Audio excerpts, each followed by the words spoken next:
তালেবানের সাথে সম্পর্ক স্বাভাবিক করছে মস্কো।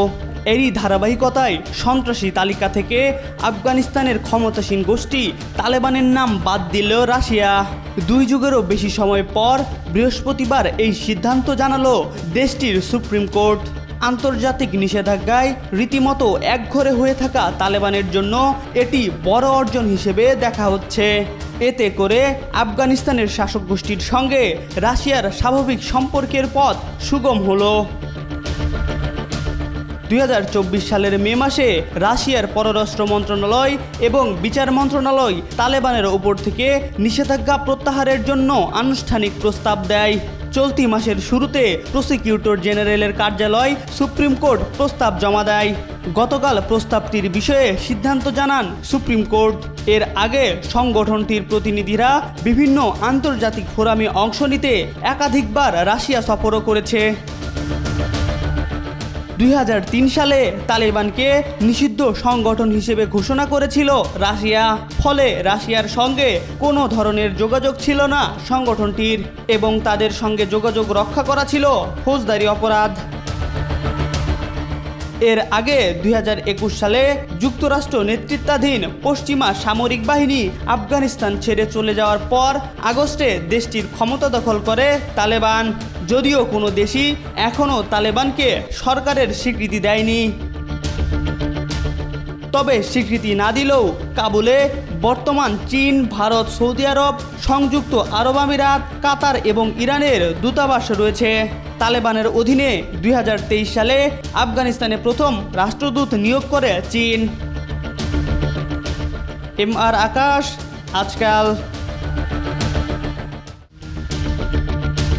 কারাগারে বন্দী থাকা কয়েদিকে স্বামী স্ত্রী বা দীর্ঘমেয়াদী সঙ্গীর সাথে একান্ত সময় কাটানোর জন্য সেক্স রুম বা সহবাস কক্ষ চালু করেছে ইতালি। শুক্রবার দেশটির ইতিহাসে মধ্যাঞ্চলীয় উমব্রিয়া অঞ্চলের তেরনি শহরের একটি কারাগারে প্রথমবারের মতো চালু করা হয় এই বিশেষ কক্ষ, যেখানে একজন কয়েদি তার সঙ্গীর সাথে একটি বিশেষ কক্ষে ঘনিষ্ঠ সাক্ষাতের সুযোগ পান। রয়টার্সের এক প্রতিবেদনে জানা যায়, ইতালির সাংবিধানিক আদালতের একটি ঐতিহাসিক রায় অনুযায়ী বন্দীদের এই সুযোগ দেওয়া হয়েছে। রায়ে বলা হয়, কারাবন্দীদের তাদের স্বামী, স্ত্রী বা দীর্ঘমেয়াদী সঙ্গীর সঙ্গে ব্যক্তিগত সময় কাটানোর অধিকার রয়েছে। যদিও ইউরোপের দেশ ফ্রান্স, জার্মানি, স্পেন, সুইডেন ও নেদারল্যান্ডস সহ অনেক দেশেই এ ধরনের কনজুগাল ভিজিট অনুমোদিত ছিল।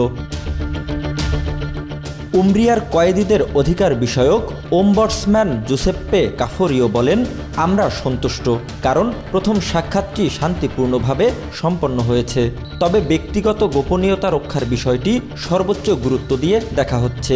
তিনি জানান, এটা এক ধরনের পরীক্ষামূলক উদ্যোগ ছিল এবং এটি সফল হয়েছে।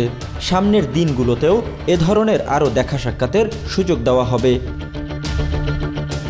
ইতালির বিচার মন্ত্রণালয়ের নতুন নির্দেশনায় বলা হয়েছে, এই নিয়মের আওতায় যেসব কয়েদিকে সুযোগ দেওয়া হবে তারা একটি নির্দিষ্ট কক্ষে সঙ্গীর সাথে 2 ঘন্টার জন্য অবস্থান করতে পারবেন। কক্ষটিতে থাকবে একটি বিছানা ও শৌচাগার। তবে নিরাপত্তা ও জরুরি প্রয়োজনে কর্তৃপক্ষ যেন হস্তক্ষেপ করতে পারে সেজন্য বন্ধ করা যাবে না কক্ষের দরজা। ইউরোপের এই দেশটির বর্তমান কারাগারগুলো একদমই জনাকীর্ণ অবস্থায় রয়েছে। সরকারি হিসেবে ইতালিতে বর্তমানে কারাবন্দী রয়েছে ৬২,০০০-এরও বেশি, যা কারাগারগুলোর মোট ধারণ ক্ষমতারও ২১% বেশি।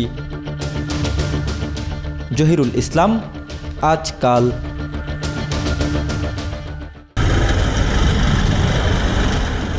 হুতি বিদ্রোহী নিয়ন্ত্রিত পশ্চিম ইয়েমেনের রাস ইসা তেল বন্দরে ব্যাপক বিমান হামলা চালিয়েছে মার্কিন বাহিনী। বৃহস্পতিবারের এ হামলায় কমপক্ষে ৩৮ জন নিহত ও শতাধিক মানুষ আহত হয়েছেন। ইরান সমর্থিত হুতিদের ওপর মার্কিন যুক্তরাষ্ট্র আক্রমণ শুরু করার পর এটিকে সবচেয়ে বড় হামলাগুলোর একটি বলে মনে করা হচ্ছে। জানুয়ারিতে ডোনাল্ড ট্রাম্প ফের প্রেসিডেন্টের দায়িত্বভার নেওয়ার পর গত মাস থেকে যুক্তরাষ্ট্র ইয়েমেনে বড় আকারের সামরিক হামলা শুরু করে। মার্কিন সেনাবাহিনী বলছে হুতি যোদ্ধাদের জ্বালানি উৎস বন্ধ করার জন্যই এই হামলা চালানো হচ্ছে। ওয়াশিংটন হুঁশিয়ারি জানিয়ে বলেছেন তারা ইয়েমেনের অবস্থানগুলোতে হামলা চালিয়ে যাবে যতক্ষণ না লোহিত সাগরে জাহাজ চলাচলের ওপর এই গোষ্ঠীর আক্রমণ বন্ধ না হয়। সামাজিক যোগাযোগ মাধ্যমে করা এক পোস্টে মার্কিন সেন্ট্রাল কমান্ড জানিয়েছে এই হামলার উদ্দেশ্য ছিল হুতিদের অর্থনৈতিক শক্তির উৎসকে কমানো।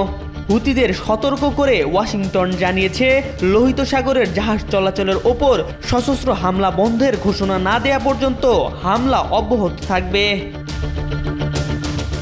গাজায় ইসরায়েলের বর্বরতার প্রতিবাদে 2023 সালের নভেম্বর থেকে ইসরায়েল সংশ্লিষ্ট বাণিজ্যিক জাহাজে 100টিরও বেশি হামলা চালিয়েছিল হুতিরা।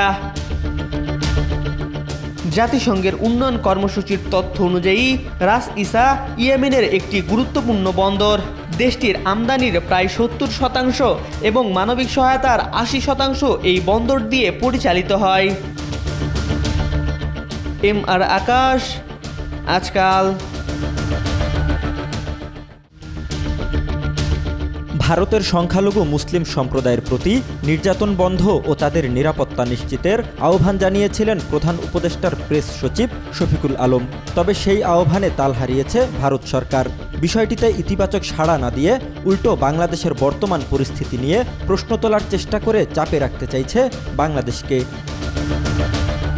প্রেস সচিব শফিকুল আলম গত বৃহস্পতিবার ভারতের সংখ্যালঘু মুসলিমদের পূর্ণ নিরাপত্তা নিশ্চিত করার আহ্বান জানিয়েছিলেন। জবাবে শুক্রবার ভারতের পররাষ্ট্র মন্ত্রণালয়ের এক বার্তায় মুখপাত্র রণধীর জয়সওয়াল বলেন, পশ্চিমবঙ্গের ঘটনাবলী সম্পর্কে বাংলাদেশের মন্তব্য আমরা প্রত্যাখ্যান করছি। বাংলাদেশে সংখ্যালঘুদের উপর চলমান নিপীড়ন নিয়ে ভারতের উদ্বেগের সঙ্গে তুলনা টানার জন্য এটি একটি অসৎ প্রয়াস, যেখানে এই ধরনের অপরাধমূলক কাজের অপরাধীরা এখনও অবাধে ঘুরে বেড়াচ্ছে। জয়সওয়াল আরও বলেন, এ ধরনের অযৌক্তিক মন্তব্য করার পরিবর্তে বাংলাদেশ তার নিজস্ব সংখ্যালঘুদের অধিকার রক্ষার দিকে মনোনিবেশ করলে সেটা আরও ভালো হবে।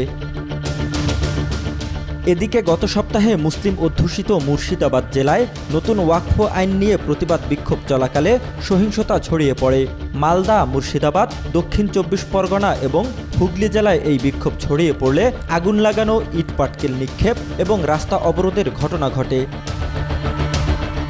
চলমান এই সহিংসতার মধ্যে পশ্চিমবঙ্গের মুখ্যমন্ত্রী মমতা বন্দ্যোপাধ্যায় বুধবার কলকাতার নেতাজি ইনডোর স্টেডিয়ামে ইমাম মুয়াজ্জিন, বুদ্ধিজীবীদের সভায় এই সহিংসতার জন্য বাংলাদেশকে দোষারোপ করেন। মমতার দাবি, বাংলাদেশের অন্তর্বর্তী সরকারের প্রধান উপদেষ্টা অধ্যাপক মোহাম্মদ ইউনুস এবং ভারতের প্রধানমন্ত্রী নরেন্দ্র মোদী বৈঠক করে চক্রান্ত করে সেখানে অশান্তি লাগিয়েছেন। সংশোধিত ওয়াকফ আইন ঘিরে শুধু পশ্চিমবঙ্গে নয়, ভারতের উত্তরপ্রদেশ সহ দেশটির একাধিক অঞ্চলে সংখ্যালঘু মুসলিমদের ওপর নির্যাতনের নানা তথ্য গণমাধ্যমের খবরে উঠে আসছে। তবে ভারতে সংখ্যালঘু মুসলিমদের ওপর চলমান অত্যাচার অস্বীকার করে উল্টো বাংলাদেশের দিকেই অভিযোগের আঙুল আগ্রাসনবাদী মোদী সরকারের। জহিরুল ইসলাম, আজকাল।